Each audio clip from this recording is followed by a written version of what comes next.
জমি নিয়ে বিবাদ আর তার জেরে বিজেপির বাড়িতে হামলা তৃণমূলের। ঘটনাটি ঘটেছে মালদা হরিশ্চন্দ্রপুর থানার কাশিমপুর গ্রামে। অভিযোগ, তৃণমূলের পঞ্চায়েত সদস্যের স্বামী ও তার দলবল নিয়ে বিজেপি যুব মোর্চার সভাপতির বাড়িতে হামলা করে। প্রতিবাদ করায় আক্রান্ত বিজেপি কর্মীরা।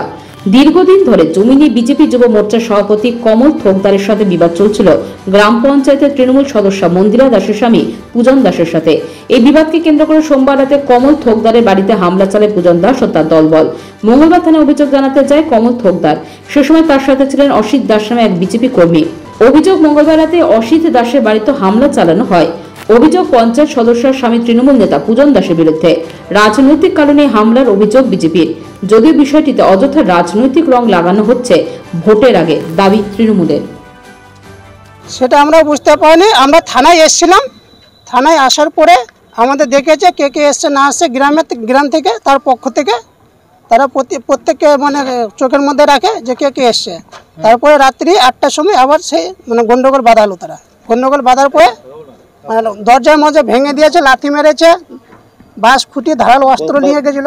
ওরা মোটামুটি 50 জন লাথি ফাতি মেরেছে। টিনের দরজা ছিল সেগুলো ভেঙে দিয়েছে, বাঁশ দিয়ে মেরেছে আমাকে। তারা হচ্ছে টিএমসির দল। আমরা চাইছি এটা সমাধান হোক বা তাদের পক্ষে মানে আইনত দাঁড়ায়। আমাকে মাথার মধ্যে মারানো হয়েছে, আমাদের 3 জনকে জখম করেছে, প্লাস একটা ভাতিজা দিয়ে 4 জন। আমাদের বাঁশ খুঁটি ধারালো অস্ত্র দিয়ে মারধর করেছে। হ্যাঁ, পুলিশ এসেছিল। আমরা চাই তাদের উপরে যেন প্রশাসন যেন আইনত ব্যবস্থা নেয়, তাদেরকে অ্যারেস্ট করা হোক। আমার অভিযোগ হচ্ছে যে আমরা যদি কারো পাশে দাঁড়াই তাহলে কি সেটা কি আমাদের কি ভুল? কারো বিপদে দাঁড়ানো কি ভুল? আমার হাজব্যান্ড কারো বিপদের সামনে দাঁড়িয়েছিল বলে তার জন্য আমার হাজব্যান্ডের উপরে অত্যাচার করা হচ্ছে। এখন বাড়ি বয়ে এসে বাড়ির দরজা টরজা ভেঙে মার্ডার করার জন্য করা হচ্ছে। এটা টিএমসি পার্টি হুমকি দিচ্ছে। মেম্বারের বাড়ি থেকে সমস্ত ওরাই লোকজন জোগাড় করে নিয়ে আসছে বাইরে থেকে। হ্যাঁ, আমরা বিজেপি করি। এখন আমরা অনেকটা আতঙ্কের মধ্যে আছি, কারণ ওরা সব সময় সব জায়গায় বলতে আছে যে আমার হাজব্যান্ডের নাম অমিত দাস, ওকে নাকি মারবে, তারপরে ওদের শান্তি হবে। ওই টিএমসি পার্টি পূজন দাস ওর ভাইগুলো সব। স্যার একটা পরিষ্কার কথা, আমি স্যার বিজেপি পার্টি করছি। হ্যাঁ, তার জন্য ওরা আমার পিছনে লেগে আছে। এটা ওটা এসে আমার সাথে ই করছে স্যার। আমার গাড়িটা পুরো কেটে দিয়েছে কাশিমপুর স্ট্যান্ডে। কালকে রাত 12টার সময় ওর ভাইগুলো সব এসে মদত খেয়ে বাড়িতে বাবাকে মেরেছে, ওদের ভাঙে আছে ওখানটায় বাসগুলো সব, আর মাকেও মেরেছে। কারা তোমাকে মারধর করলো? পূজন দাস ওর ভাই, প্রসঞ্জিৎ দাস টিএমসির মেম্বার আছে। এর আগে বলতে একটা জায়গারই আমার গন্ডগোল আছে, আমার পিসি জায়গা বুঝলা, পাবে ওই আমাদেরকে না বলে রেজিস্ট্রি করে নিয়েছে। ওই সব রাগ আছে হয়তো আমার পর। আমি যাচ্ছি, ওরা সবাই মিলে আমাকে ধরে গাড়ির চাবিটা বের করে, আর যখন দাঁড়িয়ে ওরা এসছে, আমরা তো পারবো না, আমি আর বাবা, তখন ওরা যখন দাঁড়া নিয়ে বের হয়ে আসে তখন আমরা পালিয়ে চলে আসি। ওর ভাই ছিল 3টা, ওই দিয়ে ওর ভাই 3টা, 2 ভাই, আরো লোক আছে গ্রামের লোক, তারপর ওদের আরো আছে পিপলার নিজের, মানে ওরা সবাই এসেছিল। হরিশ্চন্দ্রপুর বিধানসভার হরিশ্চন্দ্রপুরের পিপলা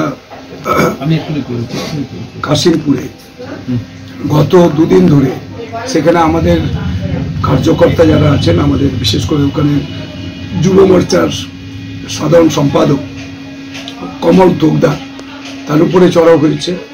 ওখানকার অসিত দাস আমাদের বুথ সভাপতি ছিলেন, বর্তমানে মণ্ডল সদস্য, তার উপরেও চড়াও হয়েছে। তারপরে হচ্ছে টুলি থোকদার, অমূল্য থোকদার, এরকম আরও কয়েকজনের উপরে তৃণমূল কংগ্রেসের ওই একই গ্রামেরই, এরা সবই পিপলা কাশিমপুরের, এরা সবই একই গ্রামের মধ্যেই। এরা পূজন দাস, তার দুর্জয় দাস, সাহেব দাস, এই সমস্ত মিলে আরও কয়েকজন, এরা সবাই মিলে আমাদের তৃণমূল কংগ্রেসের সমস্ত যারা ওখানকার সমস্ত গুন্ডা বাহিনী বদমাইশ, এদের সমস্ত জোটবদ্ধ হয়ে আমাদের সমস্ত কার্যকর্তাদের উপরে ওরা মারধর করেছে। আর কার্যকর্তাদের মারধর করেছে, তাদের হসপিটালাইজড আছে।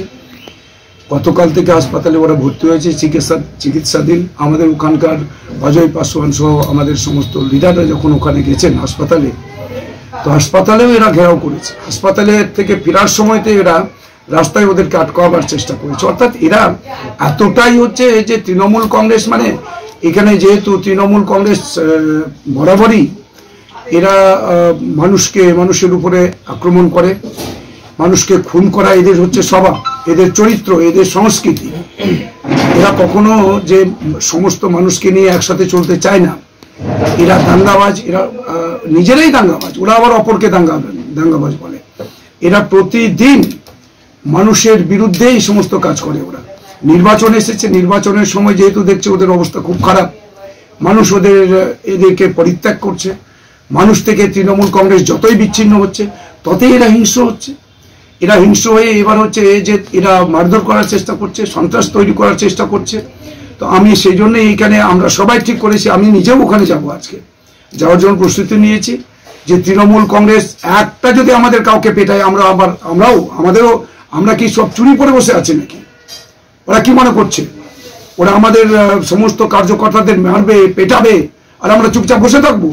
আমরা প্রশাসনকে বলবো, আজকে আমরা পুলিশকে বলবো, থানাকে, যদি থানা কিছু না করে আমরাও তাদের বিরুদ্ধে ব্যবস্থা নিতে আমরা বাধ্য হব। তো মানুষ যখন ওদেরকে সমস্ত চোর হিসেবে চিহ্নিত করেছে তৃণমূল কংগ্রেসকে, তৃণমূল কংগ্রেস মানে চোর, তৃণমূল কংগ্রেস মানে লুটেরা, তৃণমূল কংগ্রেস মানে হচ্ছে এরা দাঙ্গাবাজ, তৃণমূল কংগ্রেস মানে জমি চোর, এরা জমি থেকে উচ্ছেদ করছে, তৃণমূল কংগ্রেস মানে হচ্ছে যে আমাদের এরা নারীদের উপরে অত্যাচার করা এক ব্যক্তি, এরা নারীদের সম্ভ্রম নষ্টকারী, এরা নারীদের ইজ্জত লুটকারী। তো তাই মানুষ এদের থেকে সব সরে আসছে। এর আগে তৃণমূল কংগ্রেসকে ম্যাক্সিমাম মানুষ এখানে সমর্থন করেছিলেন। তৃণমূল কংগ্রেস এত মিথ্যা কথা বলেছেন, তৃণমূল কংগ্রেস একটা হচ্ছে সাম্প্রদায়িক একটা দাঙ্গা সৃষ্টি করার চেষ্টা করে। এই যে সিএএ নিয়ে মিথ্যা কথা বলছে, যে মুসলিমদের বারে বারে মুসলিমদের বলেছেন যে তৃণমূল কংগ্রেস রক্ষা কবচ, তাহলে ইউপিতে মুসলিমরা আছে কি করে, মধ্যপ্রদেশে মুসলিমরা আছে কি করে?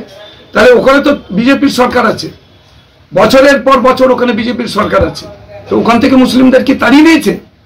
এই সমস্ত মিথ্যা কথা যখন মানুষ বুঝতে পারছে, এখানকার মুসলিম সহ সমস্ত সাধারণ মানুষ, তৃণমূল কংগ্রেসে যারা ছিলেন তারাও যখন এই বিষয়তে তারা যখন নিজেরা বুঝতে পারছেন, তখন তৃণমূল কংগ্রেস থেকে সরে আসছেন।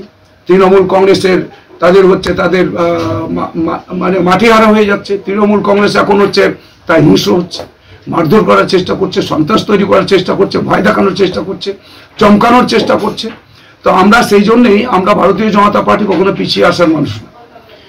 ওরা যদি একজনকে আঘাত করে, যদি পুলিশ প্রশাসন যদি কোনো ব্যবস্থা না নেয়, আমরাও কিন্তু তাদের উপরে বাধ্য হব। যে সমস্ত শয়তান যারা গুন্ডারা আছে, ওদের গুন্ডা বাহিনী যত আছে, আমরা তাদের বিরুদ্ধে যা ব্যবস্থা করার আমরা ব্যবস্থা নেব। দেখুন, এখন ভোট এসছে, ভোটের আগে এদের দেখা যায়নি, ভোটের এসছে, এখন তারা বিভিন্ন ধরনের রাজনীতি করবে। মানুষ এটা বুঝে কোনটা সত্যি কোনটা মিথ্যা। যতই তারা এসব থানা ঘেরাও করুক, আর করে লাভ হবে না। মানুষ মমতাদিকে ভালোবাসে, মমতাদির কাজকে ভালোবাসে, আর মমতাদি 24 ঘন্টা সবসময় মানুষের পাশে থাকে, মানুষের কাজ করে। সবকিছু রং দেবে। এখন দেখবেন আপনার বাড়িতে যদি বাচ্চার সঙ্গে কোনো কিছু হয়, ওইটাও রং দিয়ে দেবে। পাথর ছাড়াই প্রতিকার সম্ভব। মালদার প্রাচীনতম ভৃগু বংশ জ্যোতিষী পণ্ডিত এস শাস্ত্রী। দাম্পত্য সমস্যা, বিবাহে বাধা, ব্যবসায় অবনতি, পরীক্ষায় অকৃতকার্যতা, ভাগ্য গণনা, গোষ্ঠী বিচার, ঠিকুচি গোষ্ঠী এবং মৃত্যু ছাড়া সকল সমস্যার সমাধানের জন্য যোগাযোগ করুন জগদম্বা জ্যোতিষ কেন্দ্র, বিবেকানন্দ স্কুলের পাশে, মালদা। মোবাইল 09730278332 অথবা 09332056956।